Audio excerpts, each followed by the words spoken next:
We're filming, so whenever you'd like to start, feel free to start, guys.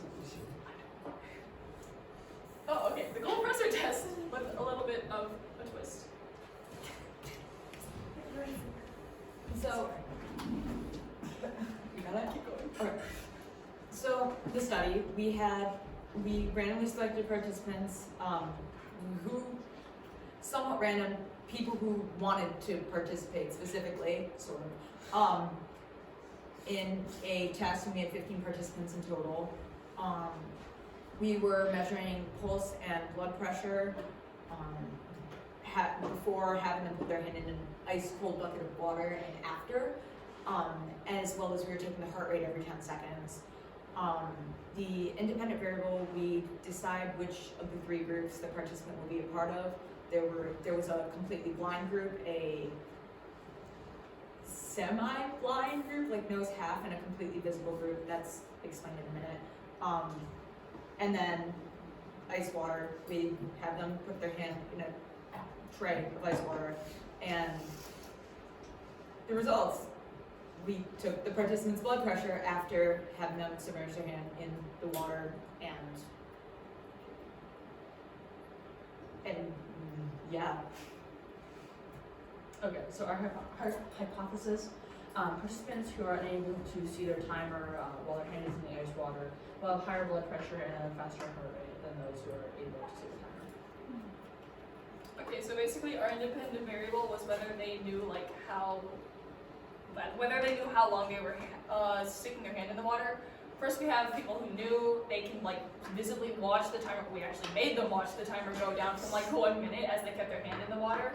Our second group, they knew that they had to keep their hand in for a minute. They weren't able to watch the timer. And then our last group was unknown. They had no idea how long. We just told them to stick their hand in, and We would tell them when to take it out. we would tell them when to take it out. Which was at the study. Echo's that data bad. was not used in our Yeah, final yeah. results. Just wanted to say we did this 'Cause it was beforehand to make sure wacky. it doesn't kill anyone. Yeah, that too. So our results here, we'll get to a graph in a second, but you can just see for now, these are just the BPMs. We decided to exclude the blood pressure measurements from before and after because there was no, I'm not going to say significant, there was no substantial difference that we could see really at all. The other thing is we did initially have 20 participants as opposed to 15, but one of those participants had some data points missing, and the other 4 were us, which we didn't think was really in the spirit of the study. And onto the graph. So visible, known, and unknown. As you can see, the colors will be so this is before the test. As you can see, the visible group had a higher BPM to begin with, which is just a fluke that comes along with a small sample size. But you can see a pretty substantial increase in both visible and known. But while unknown remains fairly stagnant. One thing that we noticed is runners' role in this, or not specifically runners, but people who do a lot of cardiovascular exercise or related exercise. And so we took them down as a data point, but unintentionally we had a lot more runners in the unknown group than in the known or visible group. So we took those out of the study in the next slide to look at those results. And with the runners excluded, you could see actually still pretty much the same trend with unknown and visible actually starting at the same BPM and known starting pretty low. But what's interesting is unknown, even with the runners excluded, had their BPM go down throughout the study. And after you can see they all begin to converge. So we have our limitations, of course. Those who have higher or who do cardiovascular exercises. In our unknown group, we had 5 participants in each group. 3 of the 5 were all runners, or they did that kind of exercise, unlike all of our other groups, which had no runners or anyone who did cardiovascular exercise. So basically in the future, of course we would want a larger sample size. We did get some pretty good data, but larger sample size is always helpful. Also, we probably would have distributed the runners evenly among each group, or just completely excluded them in general. Or asked ahead of time as well. So as you could see in the results, that Do you want me to? But that, with the runners excluded, we still had pretty much the same result, so they didn't actually affect Too what we got much. too much. But our hypothesis at the start was that people who could see the timer or know the time would be less stressed. But it was, it was quite the opposite, as you can see. So our theory of that is just, sorry about the blobs of text. Anyway, our theory is that potentially, Our original hypothesis was based on the idea that looking at the timer would reduce stress as the participant would know exactly how much time they have left in the ice. But like it turns out, not knowing anything about how long they have in the ice might prevent them from thinking too much about the time they have left and take one step at a time. that's all.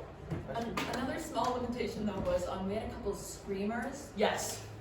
Which does increase. Which increases heart rate. So that might have been, we only had 2, but I did not. yes. I did not scream. Yes, you did. I didn't scream. You Alright. you were like, Questions for our group, questions for our group. Do you think that, actually keeping your hand in the ice, versus your anticipation of taking your hand out, which do you think, actually contributed more to the data? The anticipation or, actually? Good question. I think going into it, we thought that it would be actually having your hand in the ice would be a much bigger component, right? And part of that might be in the actual test. I think they had the ice several degrees colder, but aside from that, I think it was actually the anticipation caused a bigger increase in BPM. As you can see, the time on the known, especially the known, even though the data didn't necessarily reflect that. If you look at just the percentages, because the known started at a much lower resting heart rate than the visible. With the known, their heart rate shot up really high. Potentially, just some of our participants were just asking, because we were going to tell them when to take it out. They were asking, how long is left, and screaming. Anyway, so I think it is actually largely anticipation. Email. Did you measure water temperature to make sure it was even throughout the participants? No, And, but what was your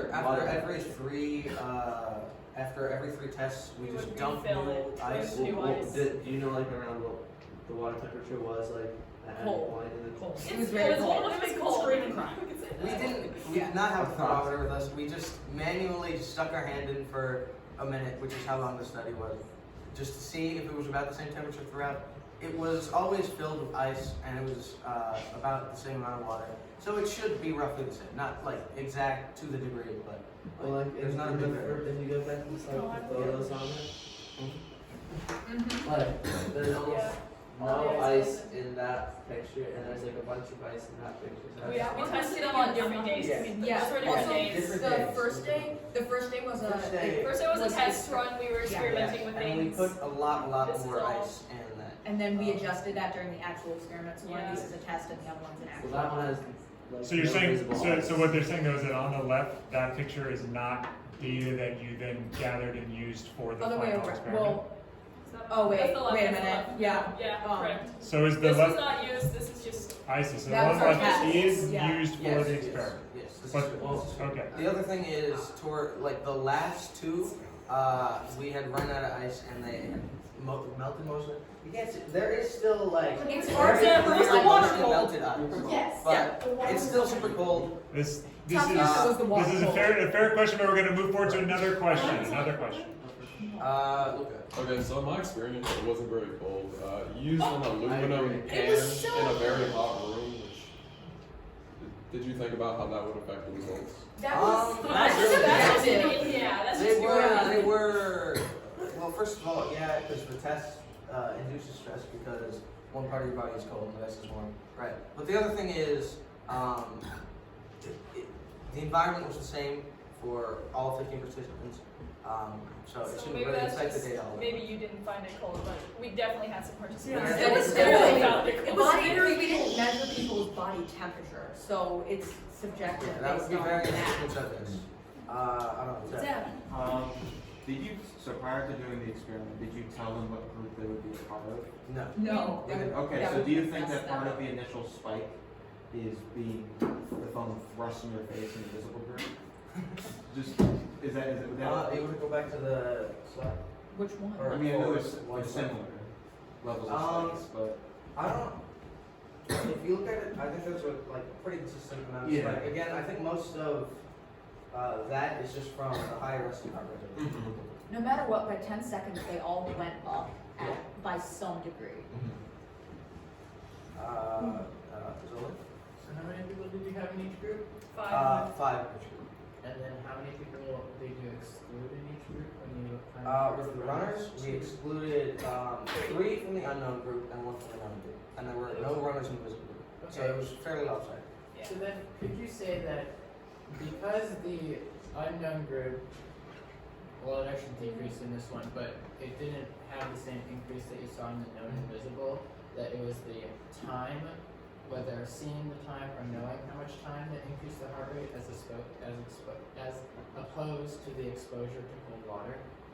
I don't think we can be 100% confident. I was going to do a statistical significance equation, and then I fell asleep, so I didn't do that.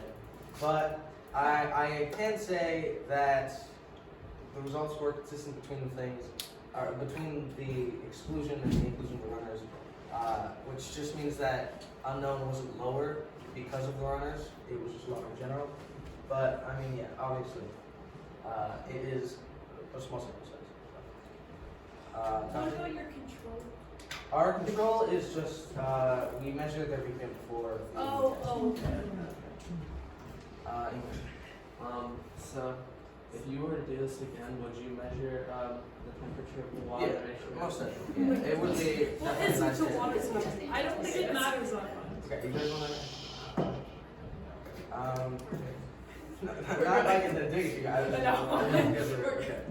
Any other questions? So yeah, I'll just jump in and say that this is a great example of how far you can go without statistical testing. I love that you're able to talk through the shapes of the graphs, excluding the runners ahead of time. Obviously, this is a good thing to think about when thinking about planning an experiment, is you want to be able to tell someone, I know for sure these conditions were all the same. So obviously, like, having a thermometer is a thing to think about if you were to do something similar in the future. I think we're talking about that so much because there were so many other things that you guys did right and that are not easy to pick apart or find, right? There are very few limitations or sort of like things that you guys would redo. You even foresaw the runners being a potential confounding variable and pulled them out to show that as a potential change. But if you go back one to this, I mean, that's a really striking difference in shape. And we have not talked about statistical tests. That's not a thing that I would expect anyone to be able to just pull out of nowhere. But you can tell based on the shape of the graphs, there seems to be a different relationship occurring in one group. And I think you guys did a really good job of describing what that may or may not be. This is an interesting, funky little experiment. So I appreciate you guys talking to us about it. Give it up for our final group.